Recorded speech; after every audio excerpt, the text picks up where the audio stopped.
You've probably noticed this by now. In finance, there's no shortage of bold voices. Every guru, advisor, or influencer has their one true way to get rich fast, or get rich slow, or live a rich life, or retire rich. The problem? These hot takes may sound confident, but they're often half-baked or one size fits all, and some can even be downright misleading. In today's video, we will be breaking down one of the biggest myths perpetuated by many of the leading voices in the personal finance influencer space, or finfluencer space. And we'll be going over what the real truth is. Gurus are great at stirring the pot, and honestly, I have learned a lot listening to some of these voices, especially when I was younger. But the issue here is when they talk about something as personal and complex as retirement, their blanket statements can even do more harm than good in some instances. What drives clicks on YouTube or sells books for them or drives promotional dollars might not match what you need to hear for your situation and your life. And if you take their word as gospel, you may end up chasing the wrong goals or even risking money that you've worked decades for on the wrong thing. Who you listen to is an important decision because it shapes what you believe. And your beliefs, if not questioned, result in decisions that may be irreversible and lock you into a path for the next 10, 20, or more years. We don't want that to be the wrong path where you look back with regret years later. So today, let's pull back the curtain on one of the worst lies that gurus push and figure out what's really true. Stay with me to the end because I think the real solution to all this may surprise you. So what is the biggest lie that many gurus tout? It's the retirement myth that retirement is just about hitting this magic number. Some gurus are almost comical about it. Grant Cardone, a famous real estate investment manager, once claimed that you need $10 million to be financially secure in America. Personally, I saw this video and I did find it entertaining, but at the same time, it also made me feel scared for some of the clients that I work with. If they were to see this and really believe what he's saying, it could totally paralyze them and potentially ruin their future where they feel like they need to chase this out-of-reach goal for themselves. Others are no different. Sue Zorman recently said in one of her podcasts that $5 million was the minimum amount you need to be safe if you wanted to retire early in America. Others are just throwing out different figures, whether it's 500,000 or $1 million or 12 times your income or the good old 4% rule. Now, I'll be honest, Sue Zorman does have a valuable message, so let's not throw the baby out with the bathwater. It's just important to read with a critical eye or listen with discernment. Many personal finance voices do have good things to say, but nothing is free. And if it's free, you need to realize the message may be distorted because influencers may be sponsored by companies that they promote or have biases in their message, depending on their audience and their own personal incentives that they have to make money. But when it comes to retirement, there is so much nuance to each individual. There's Social Security, there's spousal benefits to Social Security, healthcare choices, pensions, retirement account types, retirement investment types, estate goals, real estate, geography, lifestyle goals, and many more unique factors. One peculiarity in any of these factors could shift how all of these other areas are affected. For example, I had a couple who came to me, they're both 58, and they were thinking that they were way off in their retirement planning because they only had $300,000 saved and invested, and they had a large mortgage and were living in a high cost of living area that's a part of the US. However, when we looked carefully at their numbers, we determined that based on their pensions and their Social Security, when we added it all together, they would have $16,000 per month coming in between both the husband and the wife. When we compared this income to their spending goals of $12,000 after tax, including healthcare and occasional travel, we determined that their spending needs were a lot less than their guaranteed income, and they would actually be able to save a bit each month from their pensions, which we could expect. They effectively needed zero retirement savings in order to retire up. Do you see the danger here in just telling people that they need to hit these high numbers? It creates pressure. They push you to keep saving and keep grinding and always feeling not ready yet. Some folks delay retirement for years, chasing these arbitrary targets. Others build a nest egg that's so large that they will never spend it. All along the way, they could be missing out on experiences, memories, even years of their lives while they're still in good health. At best, these magic numbers are simplistic and potentially set maybe an ambitious target for someone who's younger to shoot for, but it's not relevant to all people. And at worst, they rob you of peace of mind and make you feel like there's a finish line you'll never cross. So, where did this obsession with the numbers even come from in the first place? Well, part of its history was decades ago, retirement worked differently. In the 50s or 60s, it was mainly pensions and Social Security, which were the retirement mainstays. Most workers didn't think about hitting a million. They trusted their pension check would show up every month when they were ready to step back. Investing in stocks was growing in popularity, but it was still a niche thing. And eventually, pensions faded. 401ks took over, and suddenly everyone became their own retirement manager. Banks offered paltry savings interest rates, so Wall Street filled the gap. Charts with formulas and rules of thumb. When people feel uncertain and anxiety and it's kind of an ambiguous situation, they're likely to default to a perceived authority because it feels safe. And if everyone else is listening, they should too, especially if they don't feel like they have a strong education on the subject. Peter Lynch, the famous investment manager, once said that everyone in America has to at some point learn what a cosign is before they graduate high school. But almost no one that graduates high school knows the difference between a stock and a bond. And over time, without a clear understanding of the nuance involved with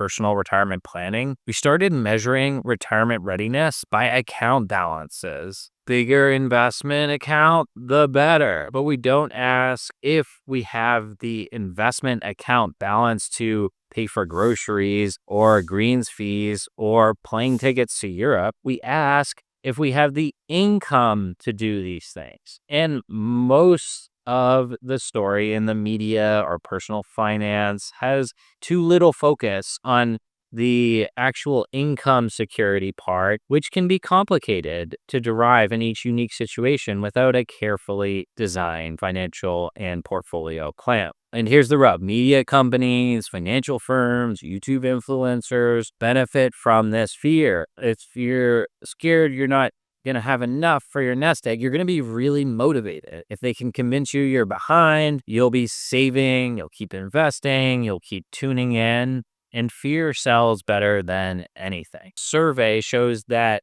most people, over 70% of people with $500,000 in their savings and investments, feel anxious about retiring. This savings level represents roughly the top 20% of Americans that are over the age of 50. Think about that. Most of the people that are financially accomplished in this country feel insecurity over their finances. Why is this? Because the numbers alone don't bring confidence. The real question isn't how much you need to have saved and invested. It's what actually makes you feel ready to retire. So, what is the solution? Let's flip this around for you. Retirement readiness isn't about a dollar figure. It's about whether your lifestyle can be supported securely and without running out of money. I call this the spending clarity framework. Instead of chasing someone else's magic number or something you read in the news or heard from a neighbor, you look at your life first. What does it actually cost to live the way that you want? What income streams do you have and how reliable are they? What are the risks that are sensible for you to be taking in your plan? And does that plan, when it comes together, give you a clear idea of how much you need to have saved and invested?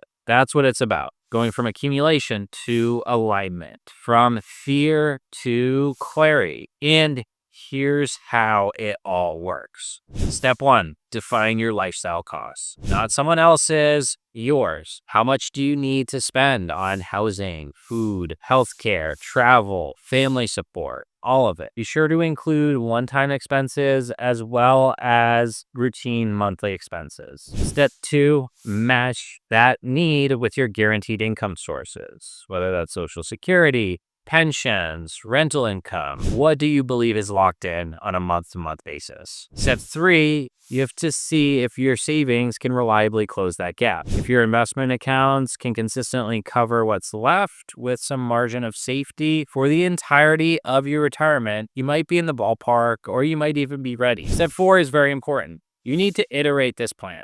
No financial plan is going to be perfect at first, especially not a simplistic one like this. But these steps are the most important ones. The aim is that we are going to get some numbers down, and that builds a foundation of clarity to understand where you are and where you need to work on things. Here are some things to consider as you build out this base and then want to iterate. Maybe you use the 4% rule to ballpark where your savings target needs to be. And that's what you should do. And it's a good start, but that's just the starting point. The real target need may be a refined number depending on things like your age, your spending patterns, your risk tolerance, and there may be other strategies like active withdrawal management, known as guardrails, that may be worth researching. There are some academic studies to support that there's potential for achieving a higher withdrawal rate and more retirement income if you're willing to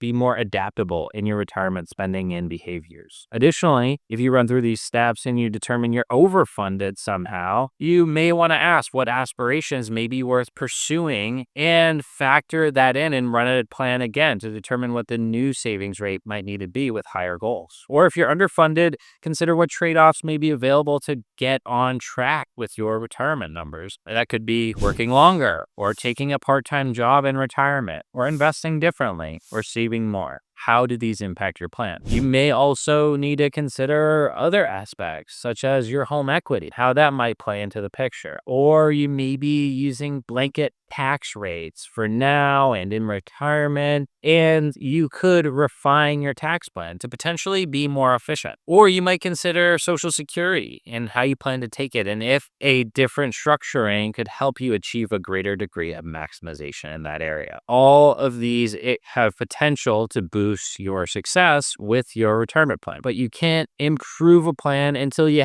have a plan to work with. So get pen to paper and start figuring out what you think your numbers are. And why does this work better than just chasing a big number? Because it ties retirement to your realities, not just theory, and it replaces anxiety with a greater degree of clarity. And that's where I've seen some people really make great strides, and some retiring a lot earlier than they even thought possible. And let's be real, it may be true that some people need to have a 5 million or 10 million to retire to meet their lifestyle needs. I have clients that want to spend big, and so they will need to save big in order to secure that future for themselves. But most others will discover that they don't need 5 million or 10 million. They need a strategy in a framework that's tailored to their situation to build the confidence they need. So start with projections and build on it over time. Investments, retirement age, there's a lot of factors that are going to influence your picture. But as you learn more